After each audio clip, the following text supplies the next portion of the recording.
Hello friends, कैसे आप लोग? होप आप अच्छे होंगे। तो आज का जो हमारा टॉपिक होने वाला है वो होने वाला है रेज़्यूमे पे।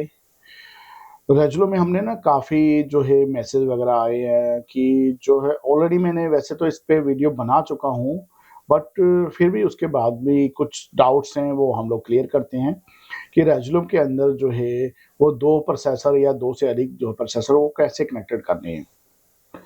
तो आज मैं थोड़ा-सा उसको थोड़ा प्रैक्टिकली बताने वाला हूँ आपको, थोड़ा एडवांस लेवल में बताने वाला हूँ कि कैसे हम लोगों वो ईज़ी वे में अंदर कर सकते हैं। तो चलिए बिना किसी देरी के वीडियो को हम लोग शुरू करते हैं। तो यहाँ पर आ गया हूँ मैं अपनी रेज़्यूमे की स्क्रीन के ऊपर।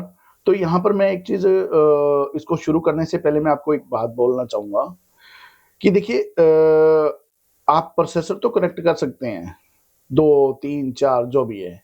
बट सबसे पहली इम्पोर्टेंट चीज़ जो थिंग्स है वो मैं आपको बताऊँगा कि जब भी आप प्रोसेसर कनेक्टेड करना चाहते हैं, तो सबसे इम्पोर्टेंट चीज़ है कि आप अपना जो है वो लैपटॉप को क्लियर से देखें कि लैपटॉप के अंदर जो है आपका जो है आउटपुट आपका सपोर्ट करता है या नहीं। अगर जो काफ़ी मेरे पास मैसेज वगैरह आते हैं कि जी हम लोग एचडीएमआई सप्रेटर वगैरह यूज़ करके जो है वो यूज़ कर लें, तो नथिंग बॉस उससे नहीं हो पाएगा। एक्चुअल में क्या है कि हमारे ग्राफिक कार्ड से जो है जितनी आउटपुट निकलेगी, हम लोग जो है अपने व्यू को रेज़्यूमे के थ्रू उतने ही पॉइंट्स के अंदर या उतने ही प्रोसेसर में जो है या उतने स्क्रीन्स के अंदर डिवाइड कर सकते हैं। तो ये चीज़ का हमेशा ध्यान रखें कि अगर आपके सामने एक ही लैपटॉप है, अगर आप यूज़ करते हो एक लैपटॉप और उसमें सिंगल आउटपुट है, एचडीएमआई है। अब टाइप सी मोस्टली होती है कि हमारे लैपटॉप में टाइप सी है। तो बॉस ऐसा है कि देखिए टाइप सी 2 प्रकार की होती है। एक होता है टाइप सी में थंडरबोल्ट इंक्लूड होता है। तो उससे क्या होता है कि हम लोग डिस्प्ले पोर्ट ले सकते हैं कि एक कन्वर्टर आता है जो टाइप सी से एचडीएमआई कन्वर्ट करता है। देन हम लोग उसको यूज़ करके जो है थंडरबोल्ट से यूज़ कर सकते हैं, आउटपुट ले सकते हैं। बट एक टाइप सी जो है हमारा यूएसबी का काम आता है, जो कि हम लोग सिर्फ डाटा डाटा जो है वो ट्रांसफर करने के काम ले सकते हैं। तो इन दोनों के बीच में बहुत डिफरेंस है, तो इस चीज़ का ध्यान रखें। अगर आप नया कुछ लैपटॉप बाय भी कर रहे हैं, तो उसके अंदर आप मेक श्योर हो जाएँ या मेक श्योर कर लें कि जो आपका टाइप सी है, वो आपका थंडरबोल्ट 4 है या 5 है या ओनली टाइप सी जो है यूएसबी का काम करेगा। तो ये चीज़ें आप जो है कन्फर्म कर लें और आपके पास भी पुराना आपका जो लैपटॉप होगा, उसमें भी आप उसको यूज़ करने से पहले जो है उसको चेक कर लें कि जो है आपका टाइप सी है वो थंडरबोल्ट आउट निकाल रहा है या ओनली फॉर डाटा के लिए है। तो इसके लिए छोटा-सा एक कन्वर्टर है, आप ऑनलाइन अमेज़न वगैरह से type C to HDMI search करेंगे तो आपको मैनी कन्वर्टर मिल जाएँगे।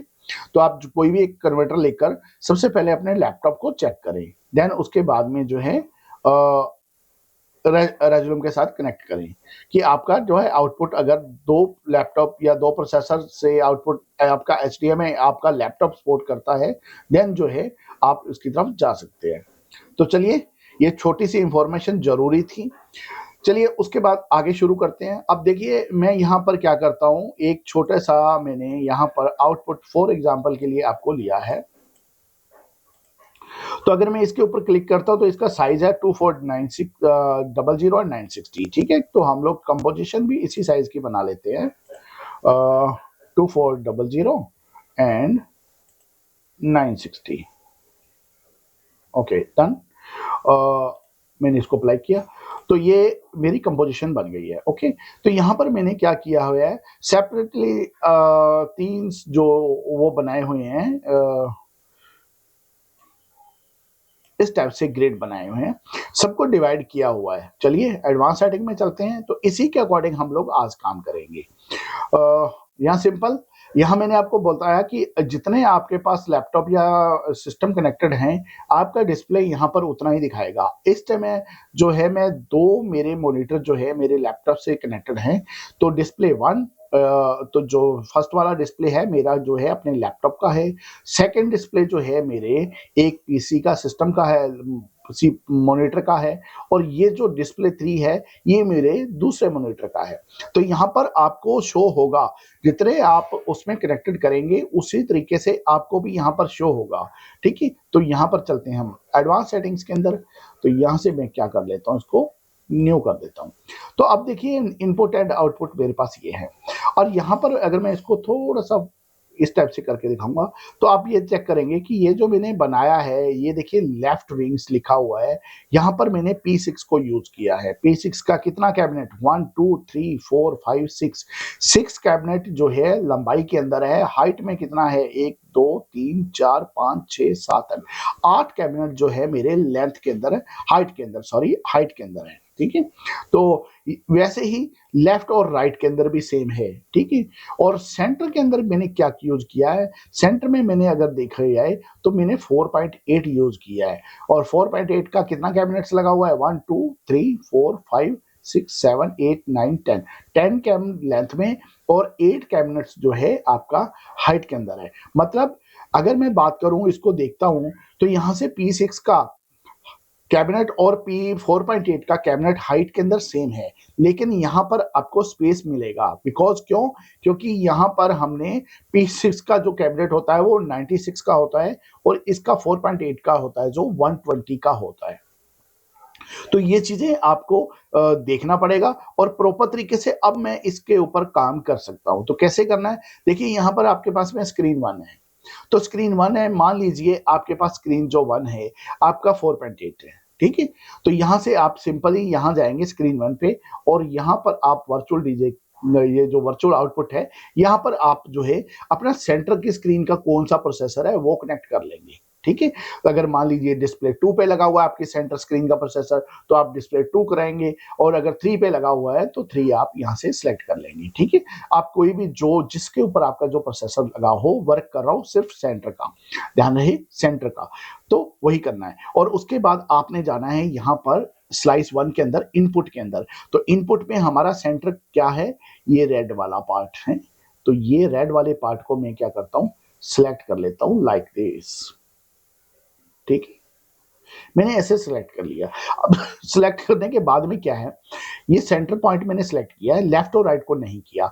आउटपुट में मैं देखूंगा कि मेरा जो पूरा स्क्रीन है, ये जो सेंटर का स्क्रीन है 10 पैनल विड्थ के अंदर और हाइट के अंदर 8 पैनल, जो मेरा सेंटर के अंदर स्क्रीन जो है आ चुका है, ये पूरे पे रेड आएगा। मतलब अब मैं सेंटर के अंदर जो है जो भी प्ले करूंगा, मतलब यहां पर इनपुट के अंदर जो भी प्ले करूंगा वो सेंटर के अंदर आपका पूरा स्क्रीन पे आएगा। ठीक है, चलिए ये सेंटर को हम लोग क्लियर कर देते हैं, खत्म कर देते हैं। देन उसके बाद यहाँ प्लस के आइकॉन पे क्लिक करूं और यहाँ से एक स्क्रीन और ऐड कर देते हैं, दूसरी वाली, दूसरी स्क्रीन ऐड की। अब दूसरी स्क्रीन पर भी हमने सेम क्या करना है, यहाँ पर जाते हैं, यहाँ पर जाने के बाद में यहाँ वर्चुअल आउटपुट से वही डिस्प्ले जो है मैं सिलेक्ट करता हूँ जो मेरा सेंटर साइड वाली स्क्रीन का P6 का लगा हुआ है।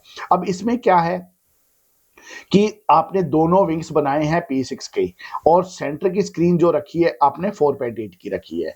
तो विंग्स का जो है, विंग्स को इस वाले को और इस दोनों को एक प्रोसेसर पे कनेक्ट किया है, सेंटर को आपने एक पे किया है। तो यहाँ पर क्या करना है, हमने यहाँ पर हमने इनपुट के अंदर जाना है, स्लाइस 2 के अंदर बात कर रहा हूँ, इनपुट के अंदर जाना है और सिंपली क्या करना है, सिलेक्ट करना है इनपुट में, सॉरी इनपुट में जाना है और सिंपल जाकर जो है हमने ये पिक्सेल्स को सिलेक्ट कर लेना है लाइक दिस। ठीक है, हमने सिर्फ P6 को सिलेक्ट किया और यहां आउटपुट में क्या देखेंगे कि आउटपुट के अंदर जो है हमारा पूरा का पूरा लेफ्ट और राइट दोनों पे ये जो P6 आ जाएगा। ठीक है, ग्रीन कलर का आ जाएगा। बट हम मुझे क्या चाहिए, ये ओनली एक विंग्स पे चाहिए। तो मुझे क्या करना पड़ेगा, इसको यहां से बिल्कुल जस्ट हाफ करना पड़ेगा, क्योंकि मैंने जो है लेफ्ट और राइट के विंग्स की एक ही विंडो बनाई है और दोनों को क्या करना है, मैंने अलग अलग सेपरेट करना है। इसको मैं डुप्लीकेट कर लेता हूं और इसको भी यहां पर लेकर आ जाता हूं। अब इसका ये डुप्लीकेट हो चुका है, लेकिन मुझे डुप्लीकेट नहीं चाहिए, मुझे क्या चाहिए, यहां पर ये वाली विंडो चाहिए। तो सिंपली ये वाली विंडो को मैं यहां पर सिलेक्ट कर लूंगा। कहां, इसको आउटपुट नंबर 2 को, इसको सिलेक्ट करके आपने इनपुट को भी यहां से सिलेक्ट कर लेना है। तो अब क्या बना, अब जो स्क्रीन पे मुझे दिखाई देगा वो ये होगा कि एक ही विंडो बन जाएगी आप सबके उसकी। P6 में अलग है, 7 में सॉरी 4 पॉइंट में अलग है, और P6 के अंदर लेफ्ट और राइट की विंडोज है आपकी जो है अलग बन जाएगी। ठीक है, तो चलिए यहाँ पर आपका सेम था। अगर मैं स्लाइस इनके इनपुट की बात करूं तो ये देखिए यहाँ से लेकर यहाँ तक पूरा है, और आउटपुट की बात करूं तो ये सेंटर स्क्रीन हो गई आपकी, और यहाँ पर क्या बनेगा आपका लेफ्ट और राइट आपका यहाँ पर बन गया। और इसको मैं कर देता हूँ सेव। अब सेव करने के बाद में अब यहाँ पर चेक कर सकते हैं, यहाँ पर दोनों विंडो की मैं आपको दिखाता हूँ।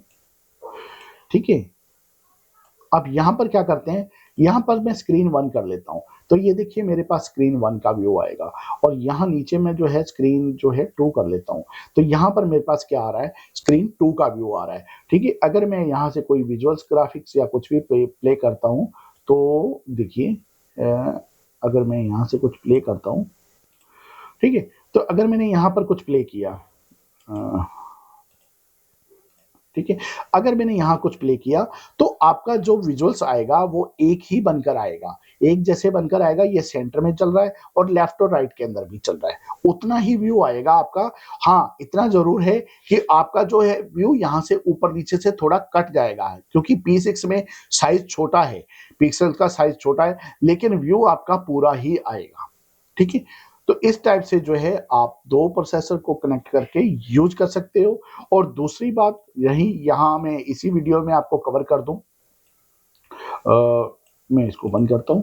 मैं इसी वीडियो के अंदर एक चीज और कवर कर देता हूं कि अगर आप चाहो कि इसको और इसको एक ही प्रोसेसर पे कनेक्ट करना, तब भी आप कर सकते हो, तब भी आपकी विंडो सेम रहेगी। कि आपने इसके ऊपर 1 और 2 पोर्ट डायल कर दिया, इसके ऊपर 3 नंबर पोर्ट डाल दिया, और इसके अंदर 4 नंबर पोर्ट डाल दिया, तो जैसे ये कनेक्शंस हुए हैं, जैसे ये एलईडी बॉल लगा है, वैसे आप कर सकते हो। लेकिन उसके लिए करना क्या पड़ेगा, सिंपल सा काम करना पड़ेगा आपको। इसको उठाकर मतलब ये इसको आप जब कॉन्फ़िगर करोगे स्क्रीन को, तो आपने करना है सिंपली P6 को एक साइड में रख लेना है और 4.8 को एक साइड के अंदर रख लेना है। देन आप जब इस टाइप से कॉन्फ़िगर करोगे तो ये लेफ्ट और राइट के विंग्स जो है एक साइड में P6 में कॉन्फ़िगर हो जाएंगे, और जो सेंटर का वॉल है वो आपका दूसरी साइड पे कॉन्फ़िगर हो जाएगा।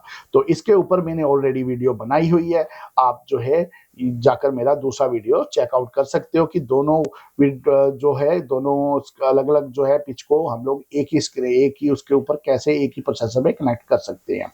तो बहुत ही सिंपल है वो भी वे। और अगर आप 4.8 और P6 को इस टाइप से डिवाइड करना चाहते हो दो प्रोसेसर के साथ में, तो सबसे अच्छा जो आइडिया है वो ये है कि सबसे पहले उसी साइज का जो है आप ग्रिड तैयार कर लें। ग्रिड बनाने के बाद में जो है वो ग्रिड को रेजुलम में आकर आए, और रेजुलम में उनके जो है, जिससे मैंने अभी आपको पार्ट करके बताए, स्लाइसें बनाकर दिखाई, ऐसे ही आप स्लाइसें बनाकर जो है उनको जो है यूज कर सकते हैं बहुत ही अच्छे तरीके से। तो मे बी आपके जो जितने भी डाउट्स थे वो इस वीडियोस में जो है वो क्लियर हो चुके होंगे। और इसके बाद भी अगर कोई आपको लगता है कि कुछ डाउट या कुछ और इशू है, तो आप मेरे को कमेंट कर सकते हैं, मेरे इंस्टाग्राम पे मैसेज कर सकते हैं, तो मैं डेफिनेटली जो है आपका रिप्लाई करूंगा। तो अगर वीडियो यहाँ तक देखी है, वीडियो अच्छी लगी है, इंफॉर्मेशन आपको मिला है कुछ इसके बारे में, तो प्लीज वीडियो को लाइक करें, शेयर करें, और जो चैनल पे नए हैं तो प्लीज चैनल को सब्सक्राइब करें। मिलते हैं ऐसी नई वीडियो के साथ में, तब तक के लिए take care and bye bye.